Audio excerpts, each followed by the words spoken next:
Dice Jesús, yo soy el pan de vida, el pan que da la vida. Él dice, yo soy el pan de vida.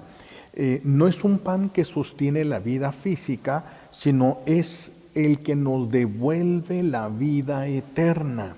Esta vida divina, que es la que Jesús nos viene a dar, no es algo que nosotros podamos alcanzar por méritos, no es algo que podamos encontrar por meditaciones, es algo que se recibe de fuera. La vida es una vida que no es de nosotros, ni tenemos mérito, ni pertenece a nuestra naturaleza humana, no es algo que está aquí adentro y que tenemos que dejar salir.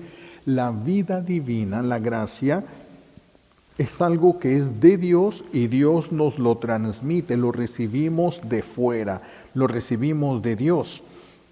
Dios Padre envió a su Hijo único para que nosotros viviéramos la vida de Dios, viviéramos con la vida de Dios y tuviéramos esta vida que habíamos perdido con el pecado original, y es la vida que le da sentido a nuestra existencia, porque nosotros fuimos creados para estar llenos de la vida de Dios. No tener la vida de Dios es salirnos del orden establecido por Dios, porque para eso hemos sido creados. Como decíamos la otra vez, es como si las aves no volaran, entonces si fueron creadas para volar y no vuelan, pierden el sentido de todo. Así también nosotros tenemos que tener la vida de Dios en nosotros y hacerla crecer. Las palabras de Jesús, estas palabras que nos dice hoy, deben ser un consuelo muy grande para nosotros, pero también una advertencia muy seria. Dice Jesús, todo el que venga a mí, no lo echaré fuera. Todo el que venga a mí, es la promesa de no rechazar a nadie. La promesa de no rechazar a nadie, no importa qué tan fuerte sea su pecado, no importa qué tan profundo sea el pecado, no importa qué tan repetitivo haya sido el pecado. El que viene a mí, dice Jesús, yo no lo echaré fuera, porque el que viene a mí me lo dio el Padre. Si tú buscas a Jesús es porque Dios Padre te ha dado a su Hijo Jesucristo y Él te va a recibir. Y la intención que Él va a tener es la misma del Padre, que es que nada de lo que Dios Padre le da se pierda. Nada. Así de que tenemos esa gran garantía, el que se arrepienta siempre será recibido. El que se arrepienta, no importa qué tan fuerte haya pecado, no importa que sea en el último minuto de su vida, eso lo vemos en la muerte del buen ladrón, de Dimas, que luego llegó a ser santo. En el último momento de su vida se arrepintió, se convirtió, tuvo que pagaría en esa cruz donde estuvo o después, no sabemos eso, pero después entró al cielo. Entonces nosotros también, si llegáramos a cometer pecados graves, el Señor nos recibe. El que siente el impulso de ir a Jesús es porque el Padre nos está entregando a su Hijo para que su Hijo nos redima, para que su Hijo nos lave, para que por su Hijo recibamos el Espíritu Santo, nos santifique y lleguemos al cielo. Claro que siempre tendremos que pagar nuestros pecados. El pecado no va a quedar impune, pero no nos vamos a condenar. El que se acerque con confianza a Jesús no se va a condenar, aunque su debilidad lo llevara a caer nuevamente en esos pecados. Jesús ha sido enviado a recibir al que quiera regresar. Esa es una de las razones por la que Jesús ha venido al mundo, pero no ha venido a forzar a nadie, no nos viene a obligar. El que se arrepienta y regrese, así como el hijo pródigo, el que regresa será recibido. El que no regresa se le respetará y se quedará donde está. Pero el que regrese siempre será recibido, pero tenemos que regresar por nuestra propia voluntad. El que teniendo esta oportunidad de regresar al corazón de Dios, y no lo hace, ya no va a merecer lo que Dios le ofreció. Ya no va a merecerlo, lo desperdició, entonces ya no lo va a merecer. Un don tan grandísimo no puede ser despreciado. Dice Jesús, la voluntad del Padre es que todo aquel que contemple al Hijo y crea en Él, tenga vida eterna y yo lo resucitaré el último día. El que crea verdaderamente, resucitará. El que crea, resucitará. El que no crea, seguirá en las tinieblas en las que ya vivía desde este mundo. Por eso es el respeto de Dios. Nos llama con una misericordia muy grande, dispuesto a perdonarnos todo, pero también nos respeta. Es algo que nosotros tenemos que aprender mucho de nuestro buen Dios. Nos respeta sin enojarse. Nosotros, cuando alguien está en contra de lo que nosotros pensamos, decimos o hacemos, a veces nos molestamos. El Señor no se molesta, respeta. A veces tiene que corregir y tiene que poner un hasta aquí, pero no es que esté enojado con esa persona. Algunos se convierten ciertamente o se abstienen de entregarse a sus preferencias por miedo al infierno. Este es un arrepentimiento imperfecto que se le llama atrición.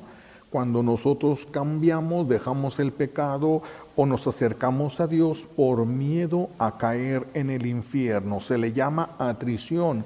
Es imperfecto. Sin embargo, el Señor lo toma en un acto de gran misericordia, porque no es digno de Él, pero Dios lo toma en un acto de gran misericordia. Cuando una persona conoce a Dios y le duele ofender a Dios, se le llama ya contrición, el dolor de los pecados, el dolor de haber ofendido a Dios que es tan bueno con nosotros. Pero pues muchas personas viven más con la atrición. De hecho, imagínense si nos dijeran ahora, bueno, el que quiere ir al cielo y se arrepienta, pues eso va a resucitar.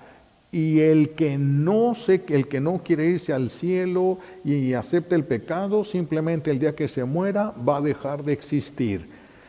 Para muchos eso sería un consuelo. ¿Qué? Tener el mismo final de los animales.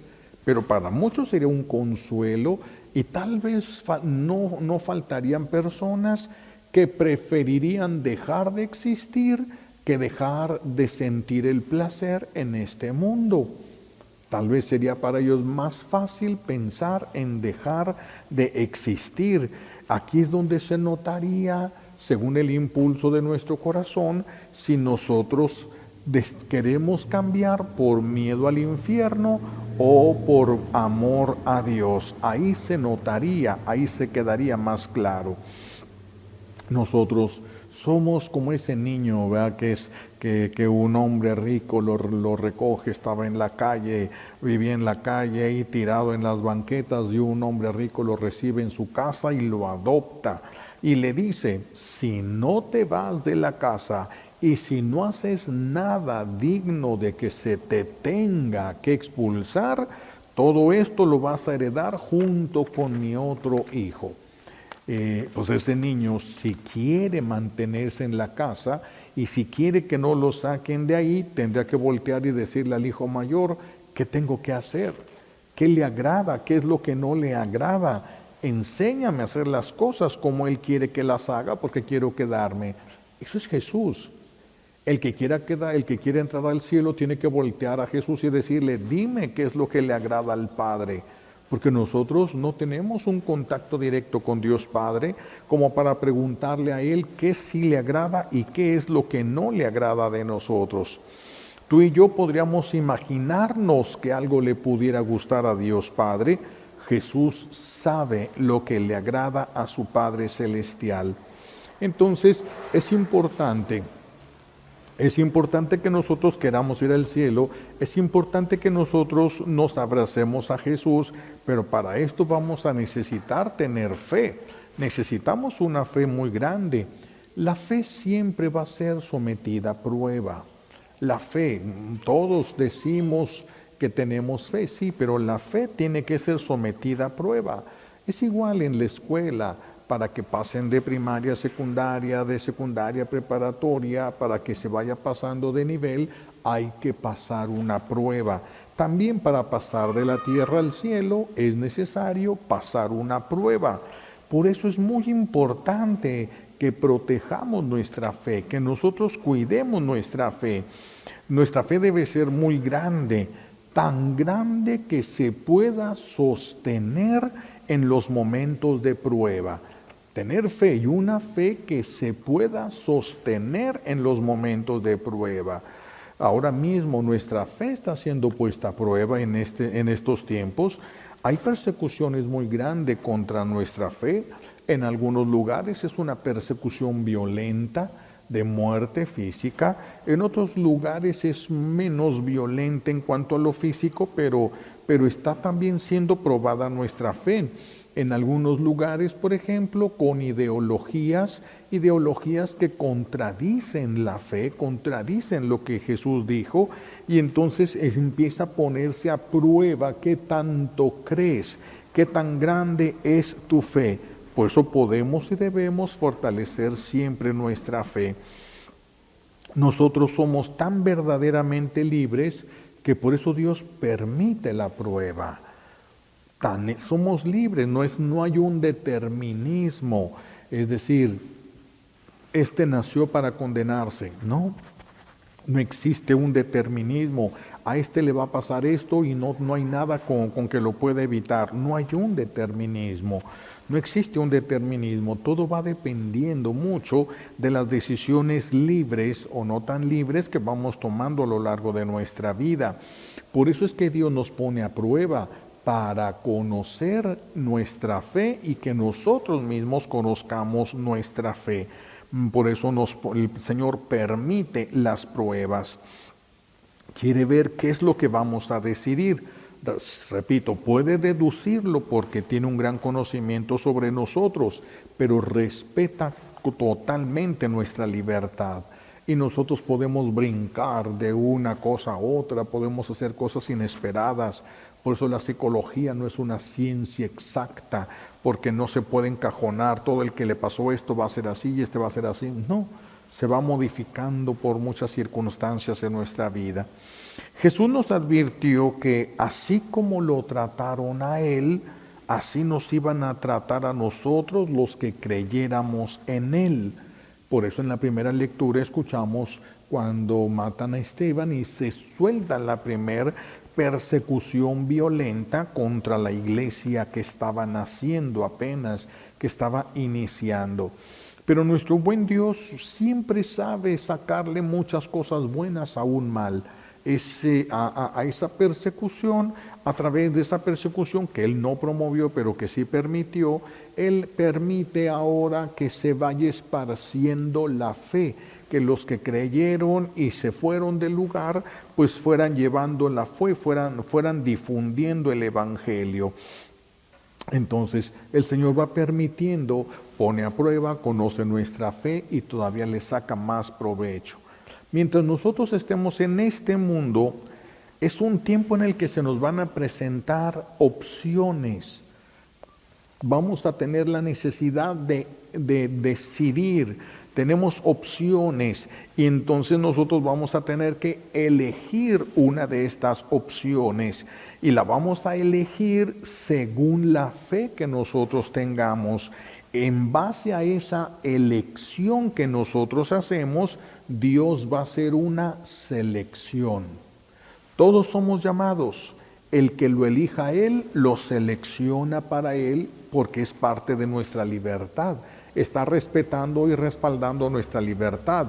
El que lo rechace, también le respeta su libertad, pero ya no alcanza lo que Él estaba ofreciendo.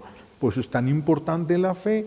Y es muy importante ir tomando las decisiones graves de nuestra vida desde nuestra fe. No solo las decisiones más graves, todas y cada una, porque todas las decisiones que vamos tomando en nuestra vida o nos acercan a Dios o nos alejan de Dios, o nos hacen que seamos seleccionados, muchos son los llamados, pocos los elegidos. ¿Cuáles son los elegidos? Los que le dijeron que sí a Dios. Los que sí le dijeron, no es que Dios escoge este se salva, este sí, este sí, no. El de entre todos que Dios nos llama, todos somos llamados por Dios, Él selecciona a los que lo han escogido, a los que lo eligieron a Él, a los que lo eligieron a Él. Y esto también es una enseñanza muy fuerte y es algo que tenemos que tener muy presente. Por ejemplo, hoy se suelta una persecución, desde la primera lectura. ¿Y quién está uno de las cabecillas de esa persecución? Saulo de Tarso. Saulo de Tarso, que con cartas de los sumos sacerdotes del templo entraba a las casas que sabía de personas que se habían convertido y los sacaba arrastrando a todos, no porque se negaran, solo porque para él su fanatismo, eso era lo peor que podía pasar, y los sacaba arrastrando para llevárselos a la cárcel, para entregarlos a que se les diera una sentencia. Y le tenían miedo a Saulo, le tenían miedo a Saulo. Sin embargo, nuestro buen Dios tiene sus planes, y cada quien tiene su momento en el cual Dios nos llama. Aquí ya había llamado Dios a muchos, a través de Jesús, luego a través de los convertidos, y Saulo le ha de haber llegado, pero la invitación, pero no la gracia. Y entonces va a haber un momento en el que Saulo va a recibir la gracia y se va a convertir, no solamente va a abrazar a Cristo, sino como apóstol de Cristo. Entonces nosotros no podemos atacar a una persona que no sabemos si va a recibir una gracia y va a responder a la gracia y su conversión va a ser mayor a la de nosotros. Lo único que podemos decir ahorita, por este momento, en estas circunstancias, esta persona no le ha respondido a Dios. Pero tal vez el Señor tiene un momento en el que le va a salir al encuentro y la persona puede responder a la gracia. Y entonces aquel que criticábamos nosotros porque hacía el mal, puede llegar a ser más santo que nosotros.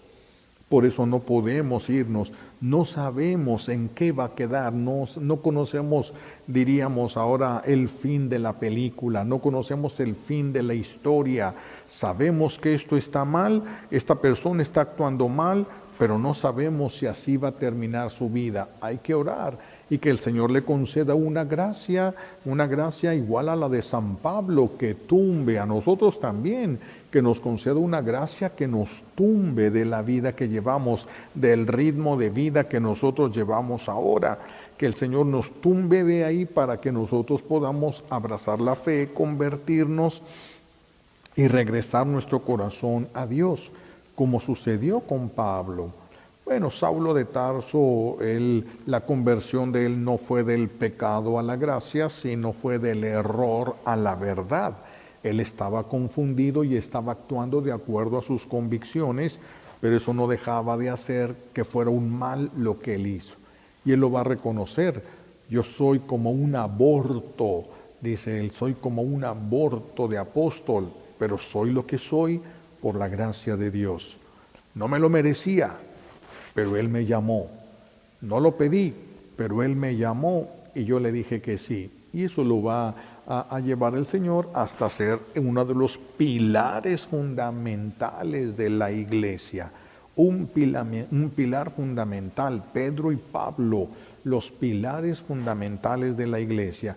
¿Qué tal si nosotros empezamos a atacar a una persona porque se porta mal y termina siendo uno de los pilares fundamentales del tiempo en el que vivimos para los que todavía tienen fe o incluso para los que ya la han perdido? Por eso hoy los invito a que pidamos, como un regalo de esta Santa Misa, le pidamos al Padre Celestial nos conceda una fe que podamos demostrarla, o que nos conceda la gracia de una verdadera contrición, no la atrición, que sí Él la acepta, pero no es perfecta, porque no lleva amor, sino miedo al infierno. Entonces que nos permita pasar de la atrición a la contrición. Pero para esto hay que crecer en la fe, hay que fortalecernos en la fe, una fe que nos haga crecer en el amor a Dios, un amor que nos haga que nos duela ofenderlo. Porque cuando amamos a una persona nos duele ofenderla, nos duele hacerle sentir mal.